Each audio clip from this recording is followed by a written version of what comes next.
You know, when a ship's compass breaks, it doesn't just politely stop pointing north. The needle just spins wildly. Yeah, it points everywhere. Exactly. It's frantically trying to find a bearing, but ultimately it just leaves you completely lost at sea. Which is wild because the exact instrument you rely on for direction suddenly becomes the thing maximizing your confusion. Yes, and that is exactly what trauma feels like, especially when the person who's supposed to be your true north, like a parent, is the one who actually breaks the compass. Oh, absolutely. So, welcome to the deep dive. Today, we're unpacking a really deeply personal reflection.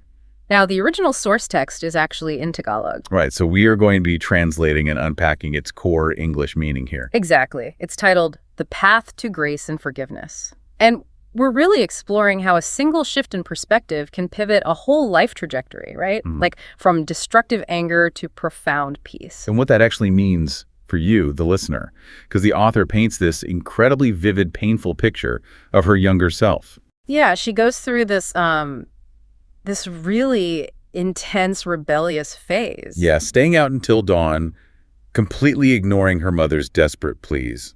Because, it's dangerous for a young woman to be out on the streets so late. And the thing is, she's not even out having fun. Like, while her friends are flirting with guys, she's just isolating herself. Right, sitting in a corner and getting completely drunk. Which is just gut-wrenching when you learn the root cause. She had discovered her father was cheating on her mother. Yeah. And that betrayal caused such intense pain, such anger, that later on, when her father eventually died, she didn't shed a single tear. Wow. Just complete numbness. Exactly. Going back to that compass idea, she's drinking in the corner while everyone else is having fun. It's like an emotional anesthetic. Oh, for sure. She's not just numbing the pain. She's purposely smashing the compass glass so she doesn't have to look at the spinning needle anymore. But I have to ask, why self-sabotage? What do you mean? Well, you'd think all that anger would be pointed squarely at the dad, right? The guy who caused the mess. Why punish herself? Right. Well, it's because a child's entire worldview is built around their parents. So when a foundational figure like a father breaks that trust, it doesn't just damage the relationship. It breaks everything. Exactly. It shatters the child's entire framework of reality.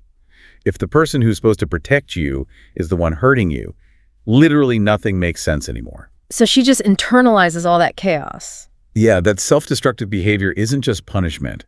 It's a really desperate attempt to control the pain by being the one who inflicts it. Wow. You'd think she'd be stuck in that dark loop forever.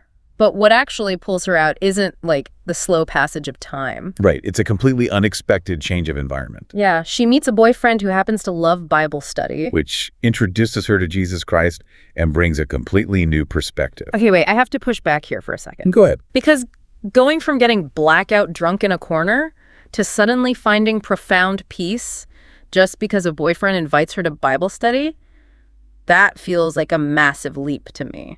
Oh, I get that. Like, how does that actually work mechanically? Well, it's not about the Bible study just instantly wiping away the trauma overnight. It's about being handed a new anchor. Okay. Specifically, she anchors herself to a single verse, Proverbs 3.56. It basically says, "Trust in the Lord with all your heart. Do not lean on your understanding. Acknowledge him in all your works, and he shall make your paths straight." Do not lean on your understanding. Exactly. The friction of that transition was very real. But that one phrase gave her permission to stop fighting a losing battle. Because when someone hurts you that deeply, your brain just screams, why? Constantly. Right. You are desperately trying to make it all make sense. And how does surrendering that need to understand actually release the anger? Well, relying on her own understanding was the exact thing keeping her trapped in that loop of resentment. Oh, wow, I see. Yeah, because logically, a father's betrayal doesn't make sense. It completely defies a child's logic. So by shifting her trust to a higher power, she essentially removed the massive psychological burden of having to figure it out herself. She didn't have to solve the puzzle of her father's actions anymore. Precisely. Letting go of that impossible task is what allowed her own path to finally straighten out. So what does this actually mean for you listening right now? It really shows us that healing from deep wounds often doesn't come from forcing an apology.